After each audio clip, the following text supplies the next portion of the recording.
Hi, good morning and good night everyone. Assalamualaikum warahmatullahi wabarakatuh. My name is Ammar Izzuddin and this is another video assignment for creative writing. Okay, we meet again. Okay, without further ado, let's just get into the topic of the discussion. Okay, the first topic is what is a form. Okay, and the passage talks about the idea of forms in poetry, which mean how poems are structured and organized. It's like the blueprint of poem. The author starts by mentioning a fancy term, iambic pentameter, which can sound scary, but it's just a way to measure the rhythm in poems. Form is crucial in poetry, but it's not just about following strict rules. It's more like a set of tools that poets can use to make their poems even better. Some poets are a bit nervous about using a form, while others love it. The author encourages poets to give it a try because it can make their poems deeper and more meaningful, whether poems is free verse or follows a pattern. There's always some form at play. The author also talks about the importance of paying attention to how words sound and flow in poems, understanding things like meter or rhythm and different types of metrical feet like iams and trochees can help poets create a musical quality in their poems. The author suggests a simple way to mark stressed and unstressed syllables in words to figure out their rhythm. It's like tapping your foot to music, feel the to music to feel the beat. The passage also discusses how poets arrange words on the page and how this affects how readers experience the poems. Sometimes the way lines break can add emphasis or create a pause. In the end, form in poetry isn't just a bunch of rules. It's about finding the natural flow of languages and and using it to make poems more interesting and meaningful. It's like a chef using different ingredients and technique to create a delicious dish. So, whether you're a poet who loves rules or likes to break them, okay, understanding form can help you write better poems. Oh, okay, the second topic is about new poetries. Studying new poetries can be suggested in two ways: trying to be breakthrough traditional poetry or being an input on modern necessities. The goals of studying new poetries is for poets could be always novel and original.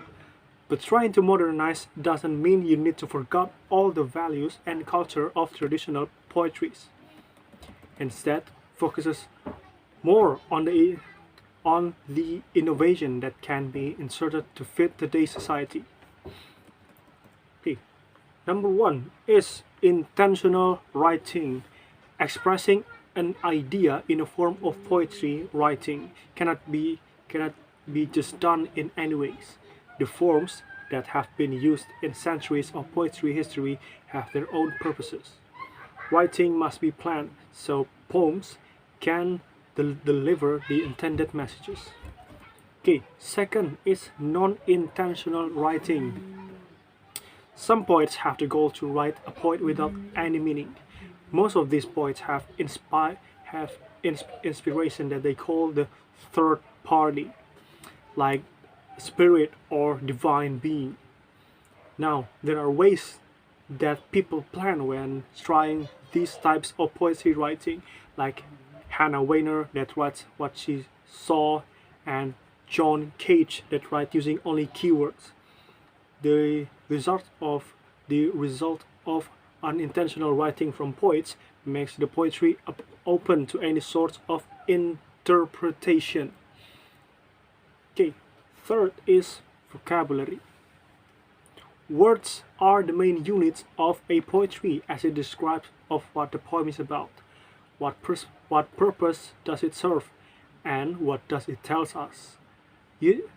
Usage of vocabulary creates the essence and nuance to a poem. Poets might use explicit words to deliver a critical message, or just daily words to describe a daily life of the poets. Okay, next is syntax. Organizations in poetry really involve on how poems message can be delivered. Each word that are emphasized and how they are connected to each other. Okay, the last is measurement. The length of a line in poetry, how many syllables it has, and how much time does it take to recite the poem. Poets can creatively use this measurement whether to add meanings on the numbers of lines or the importance of words that are used in the line.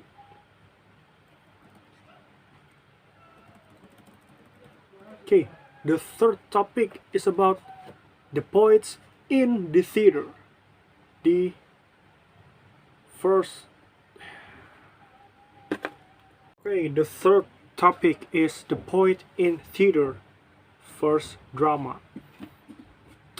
Okay, theater is a collaborative art form where various individuals like directors, actors, designers, composers, and others contribute their talents to a play.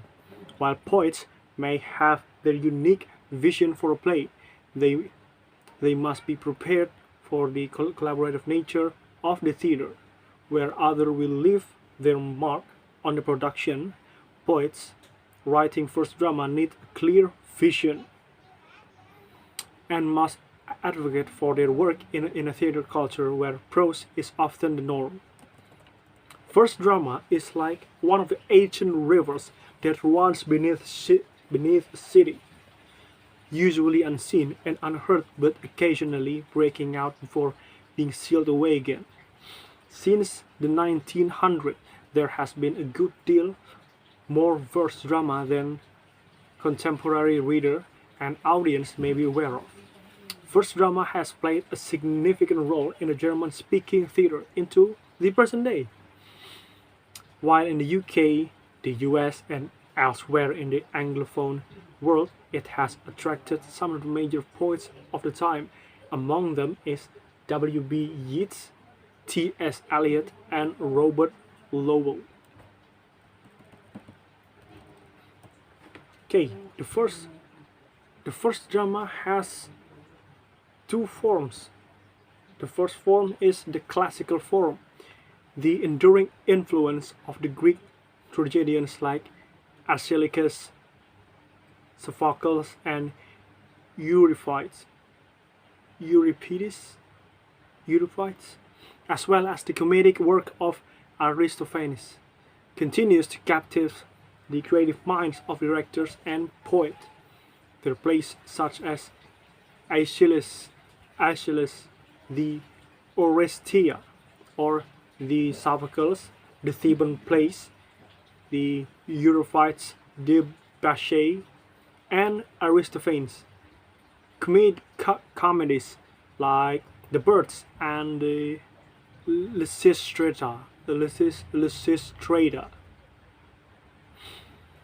are frequently adapted and reimagined. These ancient playwrights grappled with themes of orders, violence, justice, freedoms, and fate, which remain fundamental concern in Western library culture.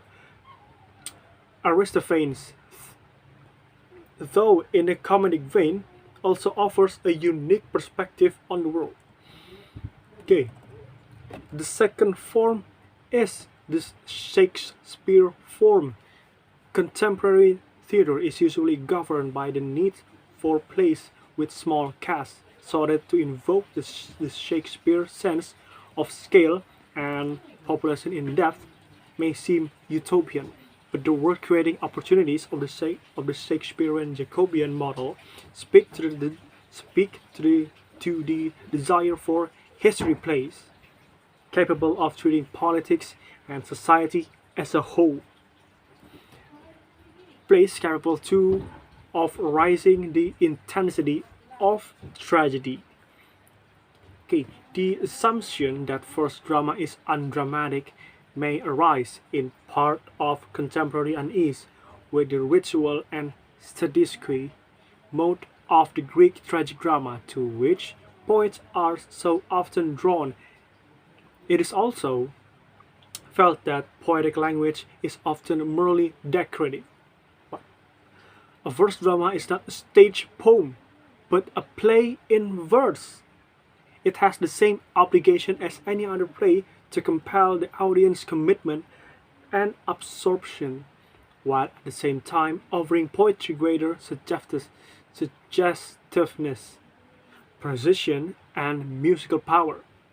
The audience should rapidly come to accept poetic language as a drama's natural medium and to enjoy its greater imaginative scope. Okay, the fourth topic and the last topic is the sequence and the long poem. There are two forms of long written poetry. The first one is sequence. A sequence is a consecutive set of poems that embarks on a journey to find something that is only guessed at in the beginning. What holds it together and gives it a sense of progression is more a sense of consistent developing exploration. Okay. In other words, sequence is long poems that combines shorter piece by relying on association, juxtaposition, and connection rather than theme or narrative to create an organic poetic whole. Okay. Second is the long poem.